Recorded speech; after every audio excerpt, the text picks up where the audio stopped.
यदि आप भी हमारे पास कोचिंग करना चाहते हैं और शुरू से इंग्लिश पढ़ना और स्पेलिंग लिखना सीखना चाहते हैं बिल्कुल आसानी से, तो आप हमारे इस नंबर पे मैसेज कीजिएगा या फिर आप कॉल भी कर सकते हैं और सारी डिटेल हम आपको देंगे और हमारी गारंटी होगी आपको इंग्लिश पढ़ना लिखना सिखाना। जल्दी करें।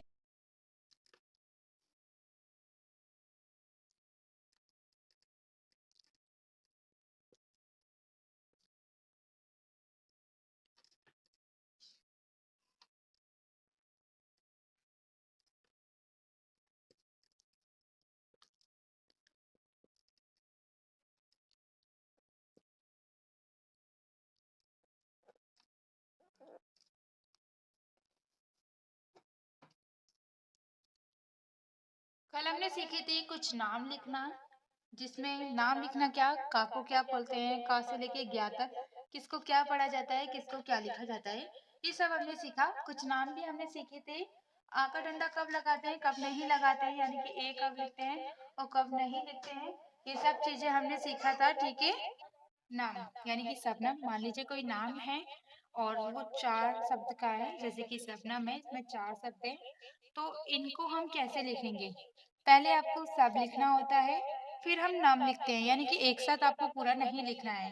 पहले आप सब लिखेंगे, जैसे कि सा का क्या बताया था, एस और एच होता है और ए हमें जरूर लगाना होता है। बा का बी होता है, बी ये वाला, ठीक है, जो मैंने छोटी एबीसीडी में लिखा है। ठीक है, दिख रहा है आप लोगों को। उसके बाद सब लिख दिया, ये हमारा सब हो गया। अब हमें क्या करना है, अब हमें लिखना है नाम। तो हम यहाँ पर नाम लिख लेंगे। ना का एन होता है और ए जरूर लगाते हैं।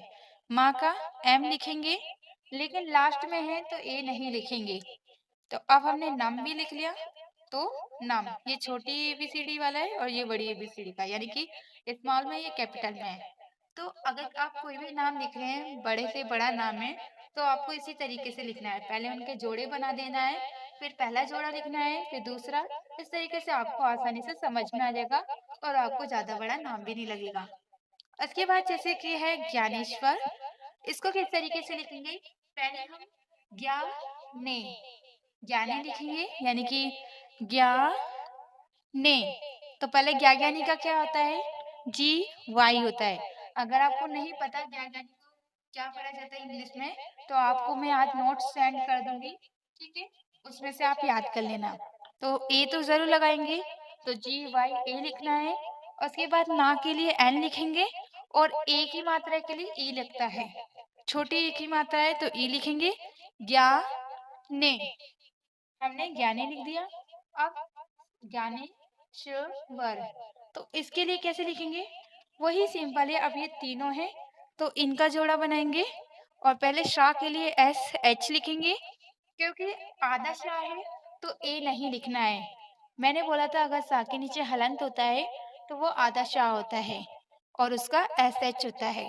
लेकिन अगर उसके बाद कुछ और है, कोई और शब्द है, तो उसमें आप यहाँ पर वाह लिख रहे हैं, जैसे कि दूसरा शब्द है, तो आपको आ का डंडा नहीं लिखना होता, ना ही हलंत लगाना होता। इससे पता चल जाता है कि ये आधा है। तो आधा कैसे लिखते हैं इंग्लिश में, एस एच ही लिखेंगे, बस ए नहीं लिखेंगे। उसके बाद वाह के लिए क्या आएगा, डब्लू आएगा। क्योंकि अगर तेज और अगर धीरे बोल रहे हैं तो क्या लिखेंगे, बी लिखेंगे, ठीक है। तो उसके बाद ए हमें लगाना है, क्योंकि ये आधा नहीं है, तो हमने ए लिखा।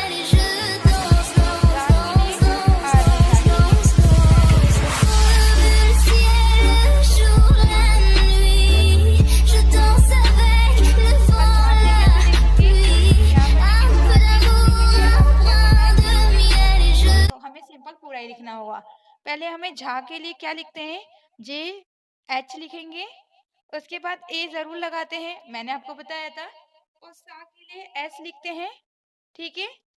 तो हमें पहले एस लिखना है और बड़ी ई की मात्रा हो या छोटी ई की मात्रा, दोनों के लिए ही आई लिख सकते हैं। मैंने आपको कल समझाया था, ठीक है। तो ये झांसी में हमने इस तरीके से लिखा। उसके बाद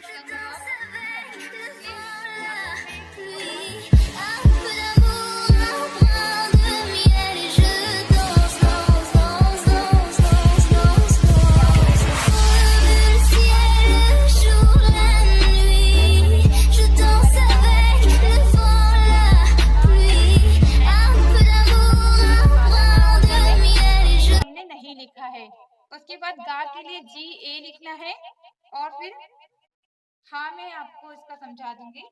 उसके लिए धा के लिए DHA लिखेंगे, क्योंकि ए तो जरूर लिखना है। पहले आपको गंगा का लिखना है, फिर धर का लिखना है, तो लास्ट में आर लिखना है, ए नहीं लिखना है। ठीक है, एक बार इसको देख लीजिए, फिर आप जो क्वेश्चन करिए मैं उसका आंसर दूंगी। ठीक है, जो मैंने लिखे हैं, जैसे कि कन्याकुमारी, कटाकट, भारत, शैयार। ठीक है, तो यहाँ पर क्या है, श र शु।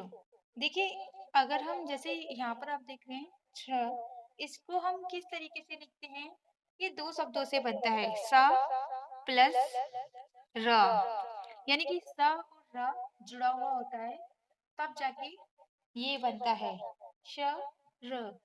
ठीक है, इस तरीके से आपको पहचान होगी जब भी आप कुछ पढ़ते हैं, जैसे कि ग य, ज्ञानी होता है ना, तो इसे ग य ज्ञ।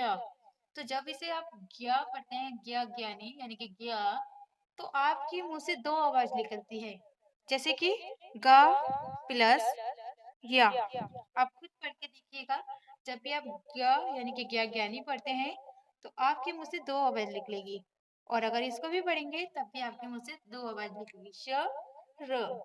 ठीक है, तो ये जो दो आवाज हमारे मुंह से निकलती है ना, ये खुद ही हमें आंसर बता देती है कि इसका हमें इंग्लिश में क्या लिखना है। जैसे कि हमारे मुंह से निकला ग य, तो गा का क्या होता है, जी होता है।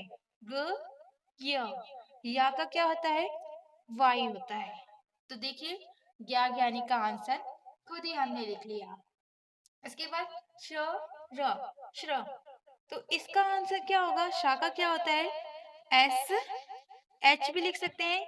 देखिए, ये जो शाह है जरूरी नहीं है ये वाला शाह ही है, आप ये वाला शाह भी लिख सकते हैं, दोनों में से कोई सा भी शाह लिख सकते हैं। यानी कि यहाँ पर आप SR भी लिख सकते हैं, SH भी लिख सकते हैं। इंग्लिश नेम के लिए अभी आपको बाद में बताऊंगी, ये हिंदी नेम और इंग्लिश नेम दोनों ही हैं। ठीक है, जो इंग्लिश नेम होते हैं ना, जैसे कि जो यहाँ इंग्लैंड वगैरह जो अलग नाम होते हैं, क्रिश्चियन नेम होते हैं, वो इस तरीके से नहीं लिखे जाते। वो नाम आपको, जैसे मैं इंग्लिश के रूल्स सिखाती हूँ ना, उसके तरीके से लिखे जाते हैं। और जो हिंदू नाम होते हैं, मुस्लिम नेम होते हैं, वो इस तरीके से लिखे जाते हैं। ठीक है, जैसे कि श रा, तो पहले शा का SH लिखेंगे, रा का आर लिखेंगे, और हमने इसके बीच में रा क्यों नहीं, हमने इसके बीच में ए क्यों नहीं लिखा, यहाँ पर भी ए क्यों नहीं लिखा, क्योंकि ये जो पहले वाला ग है, ये पहले वाला शाह है, ये आधा है, ये आधा शाह और आधा ग होता है, इसलिए हम बीच में नहीं लिखते हैं। जब भी तो इसको इस तरीके से लिखा गया है, इसको इस तरीके से लिखा गया है। ठीक है, जैसे कि ग ऐसे लिखते हैं ना, ग या, और या कैसे लिखते हैं, ऐसे लिखते हैं, तो इन दोनों को जोड़ के ऐसे बना दिया गया है। ठीक है, तो इसीलिए अगर कभी भी आपको कंफ्यूजन हो कि ज्ञानी कैसे लिखते हैं, श्र कैसे लिखते हैं, त्र कैसे लिखते हैं, जैसे कि त रा, त्र, इसको भी अगर आप पढ़ेंगे तो दो आवाज आपके मुंह से निकलेगी, त र, यानी कि त और रा। तो ये भी दो शब्दों से मिलके बना है, त और रा से।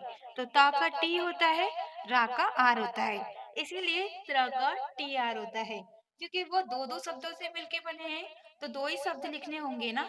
इस वजह से अगर कभी भी कुछ भी आपको इस तरीके के हैं और आपको समझ में नहीं आ रहा कि इसका हमें क्या आंसर लिखना है, क्योंकि हम क या मा इनके तो आंसर लिख देते हैं, लेकिन ज्ञानी, ता त्रिशूल और या फिर श्र, ये सब के जब हम लिखते हैं तो हमें कंफ्यूज हो जाते हैं कि इसका क्या होगा, और हम भूल भी जाते हैं।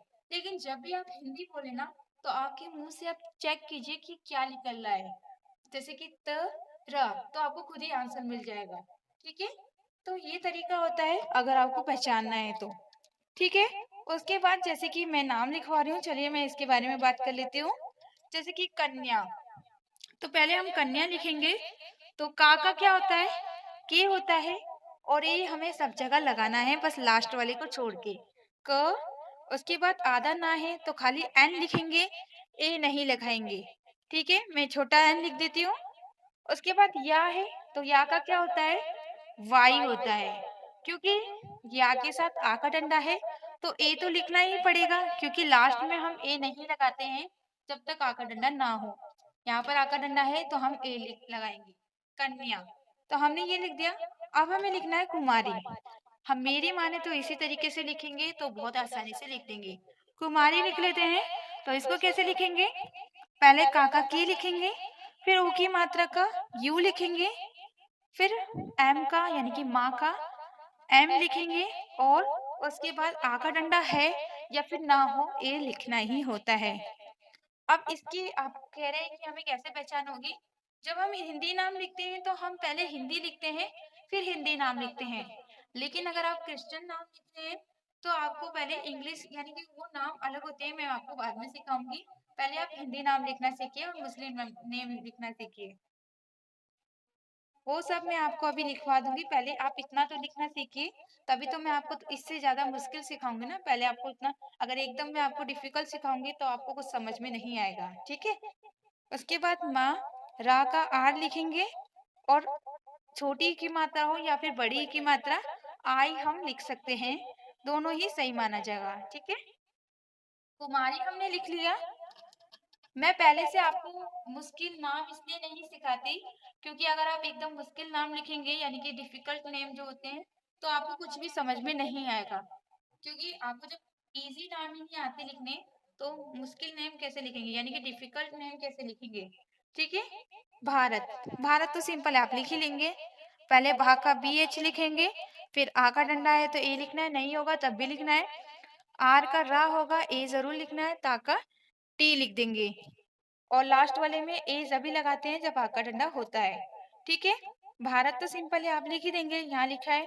उसके बाद श्रेयास यानी कि पहले इसका क्या लिखेंगे, श रा, एस एच आर। उसके बाद ए की मात्रा है तो ई लगेगा छोटे ए की मात्रा के लिए। उसके बाद हम यश लिखेंगे, ठीक है। तो या के लिए वाई लिखेंगे, फिर ए जरूर लगाना है। सा के लिए एस आता है खाली, ठीक है। ठीक है, तो आप इसको लिख लीजिए। उसके बाद मैं आपको आगे समझाती हूँ, पहले आप 2 मिनट इसको देख लीजिए। तो सेवाग्राम कैसे लिखेंगे, सा के लिए एस लिखेंगे क्योंकि सा का एस ही होता है और बाकी दोनों सा के लिए एस एच लिखा जाता है, ठीक है। इसका मैं आपको नोट्स आज सेंड कर दूंगी। उसके बाद एक ही मात्रा के लिए ए लिखेंगे यानी कि सेवा। पहले आपको सेवा लिखना है फिर ग्राम लिखना है। तो वा के लिए वी लिखेंगे क्योंकि सेवा यानी कि अगर धीरे साउंड है तो व के लिए आपको वी लिखना है, और अगर तेज साउंड है तो आपको उसके लिए डब्ल्यू लिखना है, ठीक है। ए के लिए यानी कि आ का डंडे के लिए ए लिखेंगे सेवा, और ए हमें वैसे भी लिखना पड़ता, लेकिन यहाँ पर लास्ट में अगर ए नहीं होता तो नहीं लिखते। उसके बाद गा का जी लिखेंगे, रा के लिए आर लिखेंगे, आधा है, और आ का डंडा है तो ए लिखना है, नहीं होता तब भी ए लिखते। माँ के लिए एम लिखेंगे यानी कि पहले हमें सेवा का लिखना है, फिर हमें यहाँ पर ग्राम का लिखना है। उसके बाद महाराष्ट्र, तो पहले हम महा लिखेंगे, माँ का एम लिखेंगे, फिर हम ए जरूर लगाएंगे। हा के लिए एच लिखेंगे, ए जरूर लगाएंगे, महा हो गया। फिर राष्ट्र लिखेंगे, रा के लिए आर लिखेंगे, ए तो लगाना ही है क्योंकि आगा डंडा है, नहीं होता तब भी ए लगाते, रा। उसके बाद आधा शाह है, ये 7 षटकोण है जो कि डंडा हटा के आधा बन के आए, ठीक है। तो 7 षटकोण का क्या होता है, एस एच होता है। बस हमें ए नहीं लगाना है क्योंकि ये आधा है। उसके बाद क्या लिखेंगे, टा लिखेंगे क्योंकि टा का टी होता है। उसके बाद लास्ट में है रा, ये भी रा की मात्रा है, ये भी रा की मात्रा है, दोनों ही रा की मात्रा है। तो रा के लिए आर लिखेंगे और ए लिखेंगे। इन नामों को लिख लीजिए क्योंकि याद रहेगा कि अगर ऐसे मुश्किल